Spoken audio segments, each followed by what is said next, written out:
भी भारतीय जनता पार्टी की सरकार में जितने भी हाईवे बने हैं उनकी हालत को आप देख लीजिए। पहली बरसात में ही वो धंस जा रहे हैं। तो भ्रष्टाचार का आलम आप देख सकते हैं।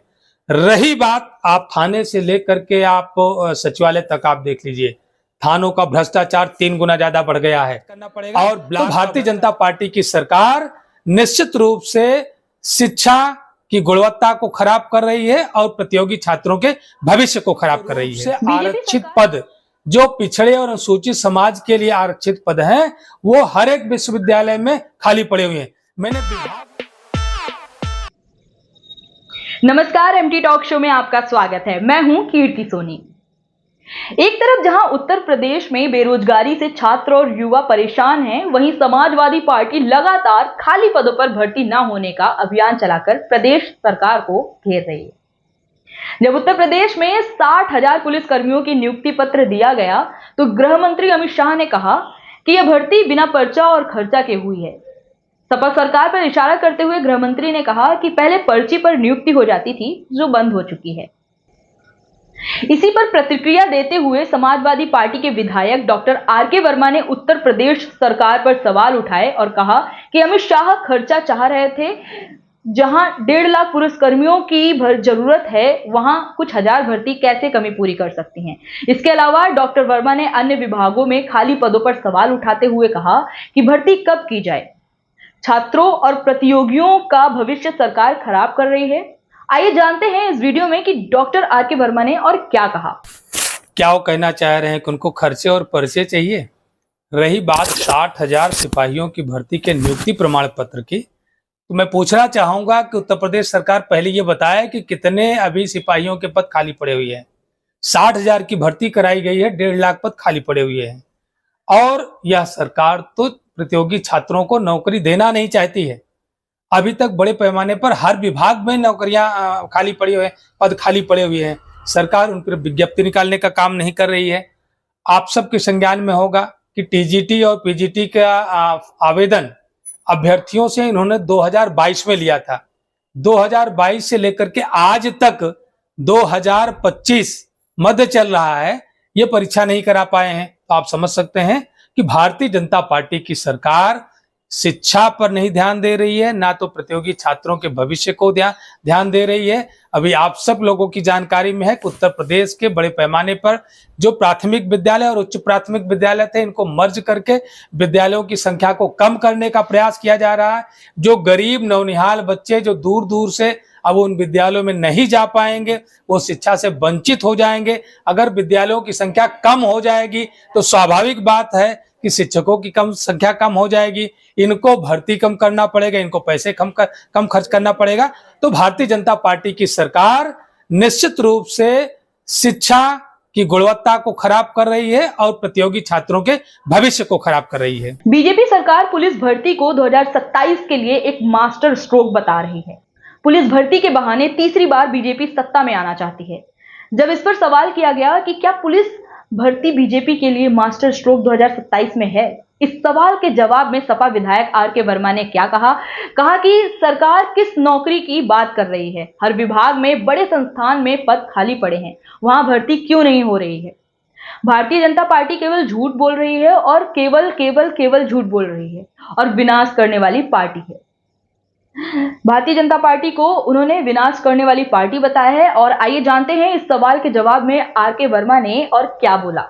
ये कौन सी नौकरी देने की बात करें आप, एक लेखपाल, सेक्रेटरी, बीडीओ से लेकर के उच्च पदों पर और बड़े बड़े उच्च संस्थानों में खाली पड़े हुए पदों को आप देख लें, विश्वविद्यालयों में खाली पड़े हुए पदों को देख लें, इंटर कॉलेजेस में, डिग्री कॉलेजेस में आप खाली पड़े हुए पदों को देख लें, तो आपको लगेगा कि इन्होंने जो भर्तियां खाली पड़े हुए पदों के सापेक्ष केवल 20% भर्तियां कराने का काम किया। अभी हमने उत्तर प्रदेश की विधानसभा में 24 राज्य विश्वविद्यालयों का मामला उठाया, जिसमें विशुद्ध रूप से आरक्षित पद जो पिछड़े और अनुसूचित समाज के लिए आरक्षित पद हैं, वो हर एक विश्वविद्यालय में खाली पड़े हुए हैं। मैंने विभागवार ब्यौरा उत्तर प्रदेश सरकार के सामने रखा, सदन में रखा, लेकिन सरकार अभी तक उस पर गंभीर नहीं है। और कुलपतियों से जब बात की जाती है तो कुलपति कहते हैं कि सरकार हमें इन पदों पर भर्ती कराने का पैसा नहीं देती है। तो आप समझ सकते हैं कि भारतीय जनता पार्टी केवल झूठे प्रलाप करने का काम करती है, वो धरातल पर जाकर के कोई काम नहीं करती है। आपको ध्यान होगा कोविड काल में इन्होंने बड़े पैमाने पर, चाहे प्रतियोगी परीक्षा का मामला रहा हो या बोर्ड की परीक्षा और विश्वविद्यालयों में छात्रों की परीक्षा का मामला रहा हो, इन्होंने परीक्षा शुल्क जमा कराया। आप केवल एक यूपी बोर्ड का भी अगर शुल्क आप देख लेंगे तो मुझे लगता है कि 300-400 करोड़ होगा। इन्होंने छात्रों से शुल्क जमा करवाया और कोविड काल में कोई परीक्षा नहीं कराई गई, ना कॉपियों की जांचने के लिए इनको शुल्क देना पड़ा, वह पैसा सरकार छात्रों का पैसा खा गई। आज तक छात्रों के अभिभावकों को वो पैसा वापस करने का काम नहीं किया गया, जबकि मामला हमने उत्तर प्रदेश की विधानसभा में भी उठाया था।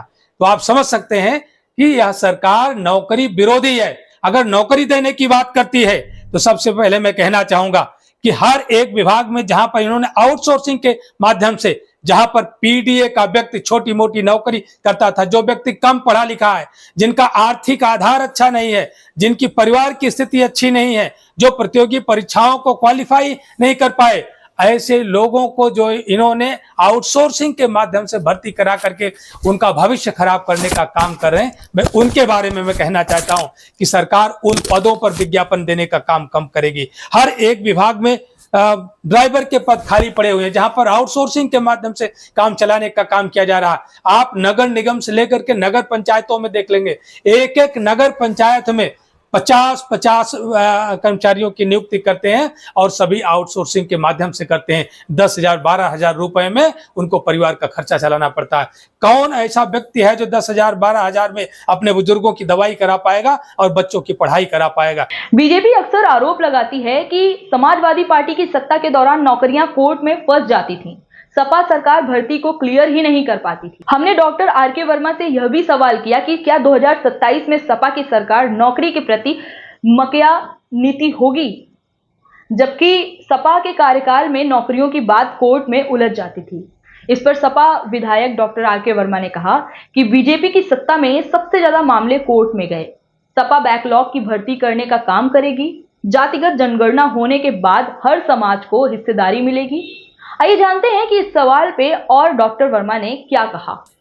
2017 से आज तक देख लेंगे कि सबसे ज्यादा विचाराधीन वैकेंसियां भारतीय जनता पार्टी की सरकार में रही हैं। पहली बात ये बताना चाहता हूं। दूसरी बात, समाजवादी पार्टी का मानना है हम सब लोग जिस बात को लेकर के चल रहे हैं, जिस बात को लेकर के हम जातिवार जनगणना करा रहे हैं, ग्राम पंचायत के सचिवालय से लेकर के प्रधानमंत्री के सचिवालय तक जो बैकलॉग के वैकेंसियां हैं उनको भरने का काम किया जाना चाहिए। और जातिवार जनगणना के माध्यम से जिस जाति की जितनी आबादी है उस आबादी के अनुपात में उनको नौकरी की व्यवस्था ग्राम सभा के सचिवालय से लेकर के प्रधानमंत्री के सचिवालय तक की जानी चाहिए। हर एक छोटे पदों पर जिनका बेटा अभी सिपाही नहीं बन पाया, दरोगा नहीं बन पाया, आईएएस से डॉक्टर इंजीनियर नहीं बन पाया,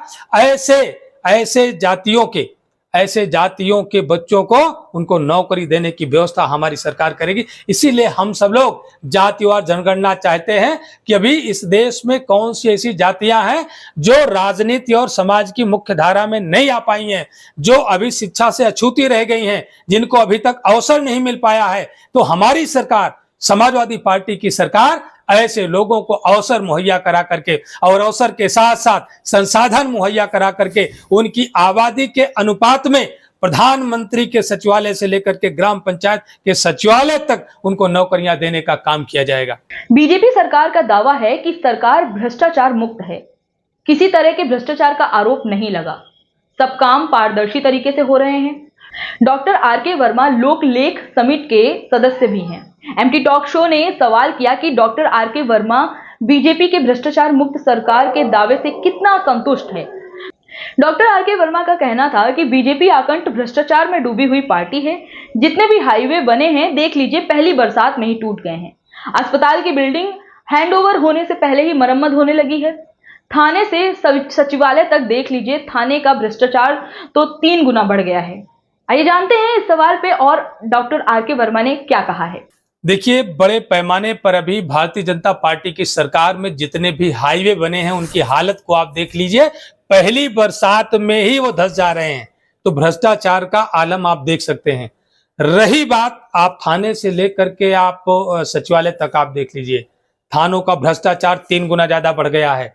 और ब्लॉक का भ्रष्टाचार प्रधानों से आप पूछ लीजिए, क्षेत्र पंचायत के प्रमुखों से पूछ लीजिए, हर एक जगहों पर भ्रष्टाचार की कीमत 3 गुना ज्यादा बढ़ चुकी है। और भारतीय जनता पार्टी तो केवल वाणी से भ्रष्टाचार मिटाने की बात करती है, वाणी से अपराध मिटाने की बात करती है। लगातार अपराध हो रहे हैं, बलात्कार हो रहा, हत्याएं हो रही, लूट हो रही, छिनैती हो रही है, लेकिन भारतीय जनता पार्टी कहती है कि हम जीरो टॉलरेंस पर काम कर रहे हैं। तो ये अपराध कर कौन रहा है? हम हमेशा से ये सवाल करते हैं कि अगर गुंडे माफिया सब जेल के भीतर चले गए हैं, प्रदेश छोड़ करके जा चुके हैं, तो ये अपराध कौन करा रहा है? इसका मतलब है कि भारतीय जनता पार्टी के द्वारा पोषित किए गए ये अपराधी स्वयं अपराध करने का काम कर रहे हैं।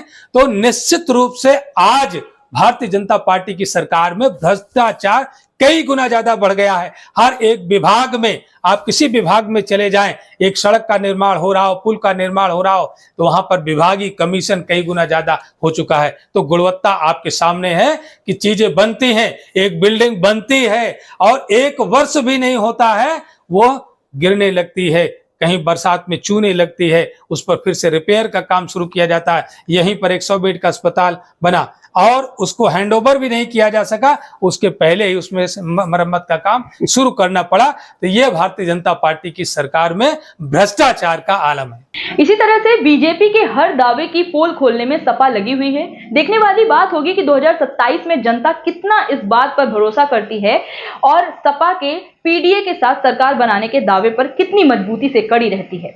2027 का विधानसभा चुनाव बहुत ही दिलचस्प होने वाला है। आगे भी हम इसी चैनल के थ्रू इसी तरीके की अपडेट्स आपको देते रहेंगे। तब तक के लिए बने रहिए एमटी टॉक शो में। आपका बहुत बहुत धन्यवाद।